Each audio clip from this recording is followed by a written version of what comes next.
अमरावतीमध्ये अजित पवारांची राष्ट्रवादी स्वतंत्रपणे निवडणूक लढणार आहे।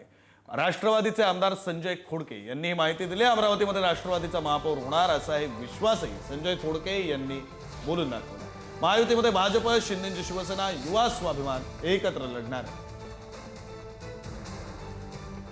महानगरपालिकेची रणधुमाळी सुरू झालेली आहे। महायुतीमध्ये भाजप, शिंदे गट आणि युवा स्वाभिमान पक्ष एकत्र निवडणूक लढणार आहे। मात्र यामध्ये जर बघितलं तर अजित पवार गट हा स्वतंत्र लढणार असल्याची माहिती पुढे आली आहे। याच विषयी बोलण्यासाठी माझ्यासोबत आमदार संजय खोडके आहेत। भाऊ, तुम्ही यावेळी स्वतंत्र लढण्याचा विचार केलेला आहे, काय रणनीती आहे? कारण की आम्ही जवळपास 2 वर्ष झाले आमची राष्ट्रवादीची तयारी केलेली आहे स्वतंत्र लढण्याची आणि जवळपास 87 नगरसेवक 22 प्रभागामध्ये जे निवडून द्यायचे आहे, जवळपास 87 ठिकाणी आमचे उमेदवार ठरलेले आहे आणि त्यात जर विचार केला तर काही प्रभागामध्ये आम्हाला आमच्या पेक्षा जास्ती उमेदवार असल्यामुळं एका प्रभागामध्ये 2-2, 3-3 जास्ती उमेदवार असल्यामुळं तिथं निर्णय घ्यायला आम्हाला थोडासा वेळ लागत आहे।